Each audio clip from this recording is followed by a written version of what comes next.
அன்பார்ந்த எனதருமை யூடியூப் நேயர்களுக்கு வணக்கம். இது ஒரு முக்கியமான பதிவு தான்.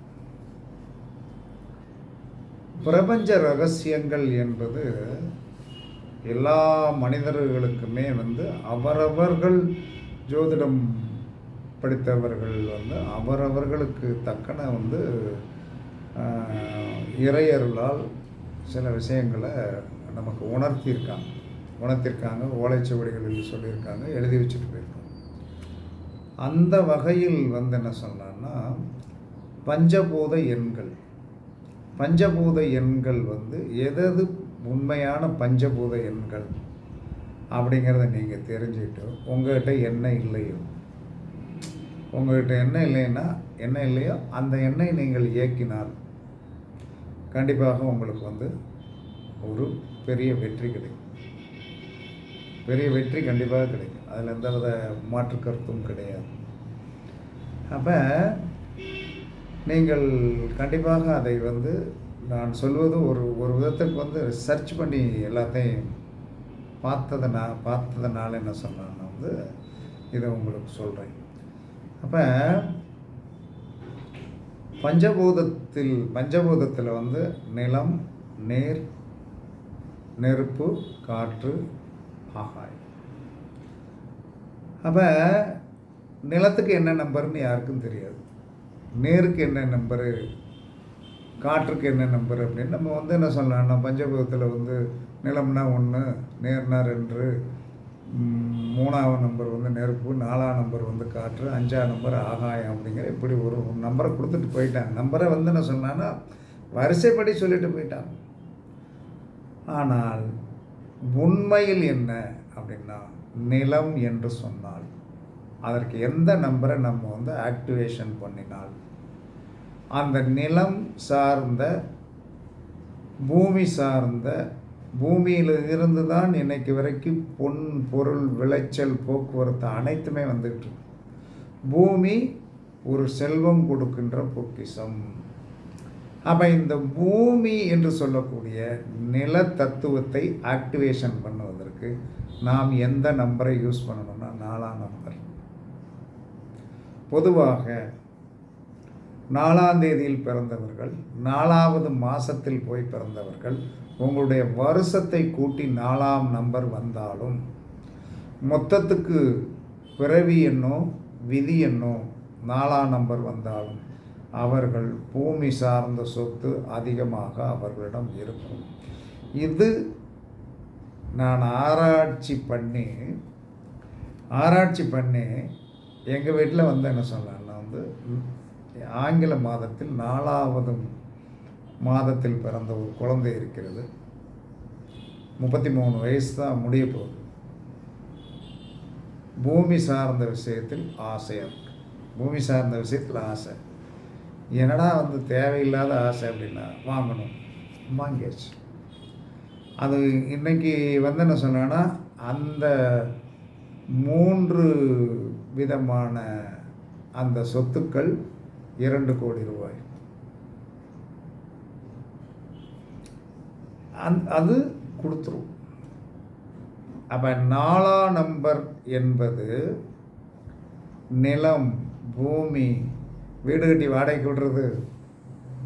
4ஆம் நம்பர் என்பது நிலம், பூமி, வீடு கட்டி வாடகைக்கு விடுறது. நிறைய நிலங்களை சேர்த்து வைக்கக்கூடிய தன்மைகளை கொடுத்து விடும். இது பிறப்பால் இந்த 4ஆம் நம்பர் நம்முடைய டேட் ஆஃப் பர்த்தில் இருந்து விட்டால், ஒரு நம்பர் இருந்து விட்டால் கண்டிப்பாக நீங்கள் என்ன சொன்னா, பூமி நிலத்தில் நீங்கள் வெற்றியாளர். சரி, நான் எங்களுக்கு இல்லையே சார் அப்படின்னா 4ஆம் நம்பரை உங்களுடைய பார்வையில் படும்படி 4ஆம் நம்பரை உங்களுடைய பார்வையில் படும்படி ஒட்டி வைங்க. 4ஆம் நம்பரை உங்களுடைய பார்வையில் படும்படி ஒட்டி வைங்க. ஒட்டி வைத்தீர்கள் என்று சொன்னால் உங்களுக்கு கண்டிப்பாக வெற்றி கிடைக்கும். அதை பார்க்க அந்த 4ஆம் நம்பர் ஆக்டிவேஷன் ஆகும். அப்போ 4ஆம் நம்பருடைய இயக்கத்தை நாம் ஃபங்க்ஷன் பண்ணினால் பூமி, நிலம், தோட்டம், துறவுகள், கண்டிப்பாக கிடைக்கும். அந்த பூமி சார்ந்த விஷயத்தில் வருகின்ற வருமானங்கள் உங்களுக்கு உண்டு. இதை நீங்கள் பரிசித்து பாருங்கள். 4ஆம் நம்பர் பூமி சார்ந்த, பூமி, வீடு, மனை, அந்த தோட்டம் துறவுகள் சார்ந்த ஒரு விஷயத்திற்கு பயங்கரமான வெற்றியை கண்டிப்பாக கொடுக்கக்கூடியது என்பதை நீங்கள் கண்டிப்பாக தெரிந்து கொள்ளுங்கள். அப்போ எல்லாமே 4ஆம் நம்பரை நீங்கள் தவறாக நினைக்காதீர்கள். பாம்பு நம்பர் அப்படின்னு சொல்லிட்டு. பாம்பு தான் இருக்கிற நவகிரகத்திலே பாம்பு நம்பர் தான் பயங்கரமான சக்தி வாய்ந்தது என்பதை தெரிந்து கொண்டீர்களா? புரிஞ்சுக்கிட்டீங்க. அப்போ 4ஆம் நம்பரை ஆக்டிவேஷன் பண்ணால் பணம், பொருள், நிலம், தோட்டம், துறவு, வீடு அனைத்தும் கிடைக்கும். உடனே ஒட்டி வச்ச 4 நாளையில் வரல அப்படின்னு சொல்லிடாதீங்க. கிடைக்கும். அதுக்கடுத்து நேர் தத்துவத்திற்கு எந்த நம்பரை நாம் பயன்படுத்தணும்? நேர் தத்துவம் இந்த உலகத்தில் இருக்கிற 75% உலகத்தில் 75% நீரால் சூழப்பட்டுள்ளது.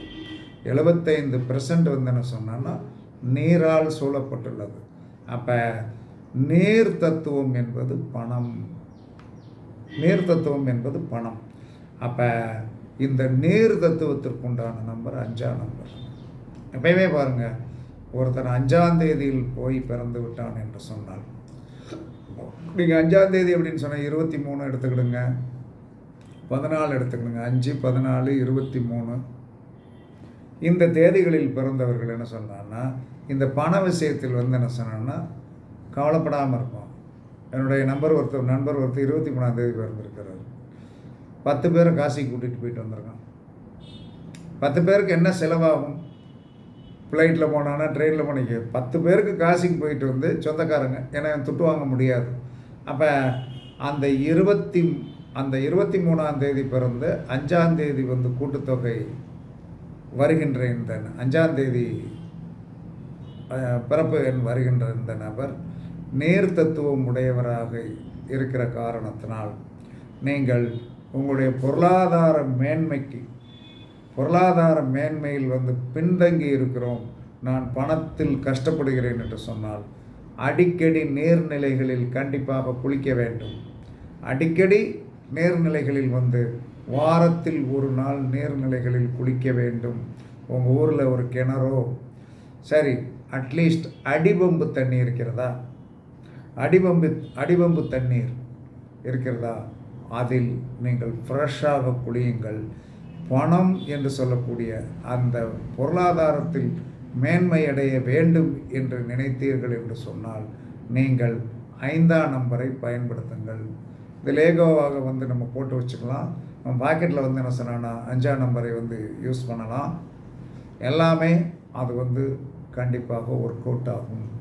இது ஜலம் சார்ந்த, பொருளாதாரம் சார்ந்த விஷயத்திற்கு என்ன சொல்கிறான்னா, அந்த கடலில் பாருங்கள் முத்தெடுக்கிறாங்க இல்லையா, கடலில் என்ன கடல் பகுதியில் இருக்கின்ற அந்த மீனவர்களை பாருங்கள். ஒரு கிலோ மீன் என்ன ரேட்டு? 1000 ரூபாய்க்கு விற்குது, 1500 ரூபாய்க்கு, 2000 ரூபாய்க்கு விற்கும். அப்போ கடல் செல்வ மகள். அந்த செல்வ மகளுக்கு என்ன சொல்கிறான்னா 5ஆம் நம்பரை யூஸ் பண்ணால் அது சார்ந்த விஷயத்தில் நாம் வெற்றி அடைஞ்சிடலாம். 5ஆம் நம்பரை யூஸ் பண்ணால் பொருளாதாரம் சார்ந்த விஷயத்தில் நீங்கள் பெரிய மேன்மையாக வரலாம்.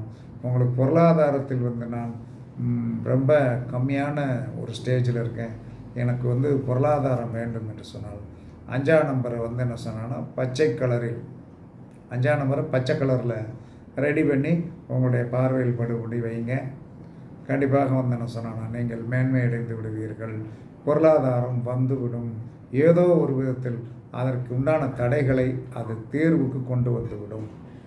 இது 5ஆம் நம்பர். அதற்கடுத்து நெருப்புன்னா உருவாக்குதல். இன்னைக்கு ஒரு டீ போடணுன்னா நெருப்பு வேணும், ஒரு சமைக்கணுன்னா நெருப்பு வேணும், எல்பிஜி கேஸ் தட்டுப்பாடு எப்படி வந்தது? அங்கே போராட்டம் வெடித்தது. இப்போ கொஞ்சம் அமைதியாக இருக்காங்க. ஏன்னா அப்படியே குறைஞ்சிரும்.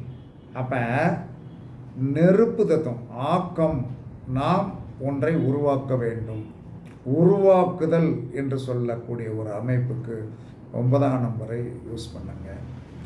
உருவாக்குதல் என்று சொல்லக்கூடிய நெருப்பு தத்துவம் என்று சொல்லக்கூடிய அந்த உருவாக்குதல், அந்த உருவாக்குதல் அப்படின்னு சொல்லக்கூடிய ஒரு ஆதிபத்தியத்திற்கு, உருவாக்குதல் என்று சொல்லக்கூடிய அந்த ஆதிபத்தியத்திற்கு நெருப்பு சக்தியை பயன்படுத்தணும். இன்றைக்கி ஒரு வெல்டு வச்சு வந்தேன்னு சொன்னால் 2 பட்டையை ஒன்று பற்ற வச்சிடறான். இன்றைக்கி ஜாயிண்ட் இல்லாத இது இருக்குது. அந்த நெருப்பை வச்சு பற்ற வைக்கிறதுனால தான் அந்த ஜாயிண்ட்டே வருது. அப்போ 9ஆம் நம்பரை பயன்படுத்தும் போது நமக்கு ஒன்றை உருவாக்கக்கூடிய அளப்பரிய சக்தி வந்துடும், உறுதியாக வந்துடும். அதனால் நெருப்பு சக்தியை நாம் பயன்படுத்தி வெற்றி பெற வேண்டும் என்று சொன்னால் 9ஆம் நம்பரை தயவு செய்து யூஸ் பண்ணுங்கள்.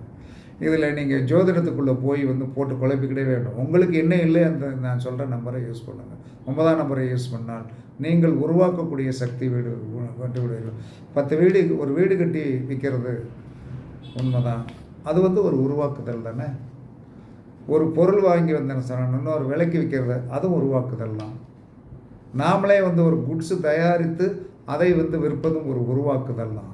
நீங்கள் பிரம்மனுடைய சக்திக்கு வந்துடுவீங்க. பிரம்மா உருவாக்கக்கூடியவர். அப்போ 9ஆம் நம்பருக்கு அந்த உருவாக்கக்கூடிய சக்தி உடையது. அதனால் 9ஆம் நம்பரை நீங்கள் யூஸ் பண்ணினீர்கள் என்று சொன்னால் கண்டிப்பாக வெற்றி வகை சூடி விடுவீர்கள். அதற்கடுத்து பிஸ்னஸில் கொடி கட்டி பறக்கணும். நீங்கள் பார்க்குற பிஸ்னஸ் நல்லா சூப்பராக ஒர்க் அவுட் ஆகணும். பிஸ்னஸ் நல்லா ஒர்க் அவுட் ஆகணும். அப்போ அதே சமயத்தில் சார் நீங்கள் பிரபலம் ஆகணும் அப்படின்னா காற்று தான். அப்படியே காற்று வாக்கில் என்னடா எப்படி பரவுது, நம்ம பேரை எப்படி பரப்பிட்டாங்களே அப்படின்னு சொல்லி காற்று வாக்கில் அப்படின்னு சொல்லக்கூடிய காற்று என்று சொன்னால் ஆறு. அந்த காற்றின் மூலமாக பரவக்கூடியதான் பெயர் புகழ். பிஸ்னஸுக்கு 6ஆம் நம்பரை யூஸ் பண்ணலாம். பிஸ்னஸ்னால் நம்ம பார்க்குற தொழிலில் 6ஆம் நம்பரை யூஸ் பண்ணினால் கண்டிப்பாக பெரிய வெற்றிகள் கண்டிப்பாக கிடைக்கும். அதே சமயத்தில் என்ன சொன்னான்னா காற்று, நீங்கள் பிரபலமாக வேண்டும் என்று சொன்னால் 6ஆம் நம்பரை யூஸ் பண்ணுங்கள். நீங்கள் பார்க்கின்ற தொழிலில் பிரபலமாக வேண்டும் என்று சொன்னால் 6ஆம் நம்பரை யூஸ் பண்ணுங்கள். சிம்பிள் தான். பிங்க் கலரில் அந்த 6ஆம் நம்பரை யூஸ் பண்ணுங்கள். 9ஆம் நம்பரை யூஸ் பண்ணால் லைட்டு சிவப்பில் யூஸ் பண்ணுங்கள். கண்டிப்பாக நல்லா ஒர்க் அவுட் ஆகும். காற்று என்பது 6. பிரபலம், பிஸ்னஸில் பிரபலம், அரசியலில் பிரபலம், சினிமா துறையில் பிரபலம், கலைத்துறையில் பிரபலம், ஜோதிடத்துறையில் பிரபலம், இதெல்லாம் 6ஆம் நம்பரை வச்சு யூஸ் பண்ணலாம். அதற்கடுத்து தலைமை பண்பு வர வேண்டும். தலைமை பண்பு வர வேண்டும். நம்ம ஒரு தலைவன் ஆகணும். நம்மளை சுற்றி என்ன சொன்னாங்கன்னா 10 பேருக்கு நாம் தலைவனாக இருக்கணும். ஸ்கூலில் லீடராக இருக்கணும். குடும்பத் தலைவர் அந்த தலைமை பண்பை வெற்றிகரமாக செயல்படுத்த வேண்டும் என்று சொன்னால் ஆகாய பூதம்தான் தலைமை பண்புக்கு அதிபதி. அப்போ அந்த ஆகாய பூதம் தலைமை பண்புக்கு அதிபதியாக இருக்கிற காரணத்தினால அதற்குண்டான நம்பர் 1. அப்போ ஆகாய பூதத்துக்கு தான் 1. இந்த 1ஐ யார் பார்வையில் படும்படி நீங்கள் வைத்திருக்கிறீர்களோ, பெரிய பெரிய அதிகாரிகள், போலீஸ் துறையில் எஸ்பி ரேங்கில் இருக்கிறவங்க, அதற்கடுத்து என்ன சொல்லலாம்னா ஒவ்வொரு துறைகளிலும் அதிகாரிகளாக இருக்கிறவங்க, ஐஏஎஸ் ஐபிஎஸ் ஆக இருக்கிறவர்களுக்கு ஏதோ ஒரு விதத்தில் பெயரிலோ அல்லது டேட் ஆஃப் பர்த்திலோ விதி எண்ணிலோ பிறவி எண்ணிலோ 1ஆம் நம்பர் சம்பந்தப்பட்டு இருந்தால்தான், அந்த 1ஆம் நம்பர் சம்பந்தப்பட்டிருந்தால் அவர்கள் தலைமை பதவிக்கு கண்டிப்பாக வந்து விடுவார்கள். அப்போ ஆகாய பூதம் 1ஆம் நம்பரு. அப்போ நிலம் 4ஆம் நம்பரு, நீர் 5ஆம் நம்பரு, நெருப்பு 9ஆம் நம்பரு, காற்று 6ஆம் நம்பரு, ஆகாயம் 1ஆம் நம்பரு. இந்த எண்களை உங்களுக்கு தேவையானது என்ன? மண் வேண்டுமா? மண்ணால் வெற்றி பெற வேண்டுமா? 4ஆம் நம்பரை யூஸ் பண்ணி. ஜலம் என்று சொல்லக்கூடிய பணம் பெருக வேண்டுமா? 5ஆம் நம்பரை யூஸ் பண்ணுங்கள். நீங்கள் ஒன்றை உருவாக்கி வந்து என்ன சொன்னான்னா வந்து அதன் மூலமாக பெரிய நபராக வேண்டும் என்று சொன்னால் 9ஆம் நம்பரை யூஸ் பண்ணுங்கள். பிரபலமாகி பிஸ்னஸில் கொடிகட்டி பறக்கணுமா, கலைத்துறையில் வெற்றி வேண்டுமா, நீங்கள் 6ஆம் நம்பரை யூஸ் பண்ணுங்கள். தலைமை பதவி, உங்களை எல்லோரும் பார்த்து வந்து கரகோஷம் படிக்கணுமா, அப்போ ஆகாய பூதம் என்று சொல்லக்கூடிய 1ஆம் நம்பர் யூஸ் பண்ணுங்கள். கண்டிப்பாக நீங்கள் பிரபலமான ஆதிபத்தியமுடைய நபராக வந்து விடுவீர்கள். கண்டிப்பாக உங்களுக்கு வெற்றி கிடைக்கும். இது பஞ்சபூதத்தில் சொல்லப்பட்டுள்ள ரகசியங்கள். இதை பரிசித்து பார்க்கப்பட்ட பின் தான் இதை சொல்லுகிறேன். கண்டிப்பாக நீங்களும் இந்த நம்பர்களை, உங்களுக்கு எது இல்லையோ, 5ல் 1 இருக்கா, எல்லாமே இருக்காது, இருக்குன்னு நான் சொல்ல மாட்டேன். அப்போ நாளை யூஸ் பண்ணினால் நிலம் சார்ந்த விஷயத்தில் வெற்றி. நேரை 5ஆம் எண்ணை யூஸ் பண்ணால் ஜலம் சார்ந்தது, பொருளாதாரம், வலிமை. 9ஆம் நம்பரை யூஸ் பண்ணினால் நெருப்பு சார்ந்த சக்தி, உருவாக்கக்கூடிய சக்தி வந்துடும். காற்றை யூஸ் பண்ணினால் 6ஆம் நம்பரு, அதில் பிரபலமும் ஆகலாம், பிஸ்னஸில் கொடிகட்டி பறக்கலாம். அதற்கடுத்து ஆகாய பூதம் என்று சொல்லக்கூடிய 1ஆம் நம்பரை யூஸ் பண்ணால் தலைமை பதவியை அடையலாம். இதை நீங்கள் பரிசித்து பாருங்கள், வெற்றி கிடைக்கும் என்று கூறி உங்களிடமிருந்து விடைபெறுவது சிப்பிப்பாறை ஜோதிடரசு ஆதிராகவன் ஜெயபாலாஜி. சுகமே சொல்க, வாழ்க வளமுடன். வணக்கம்.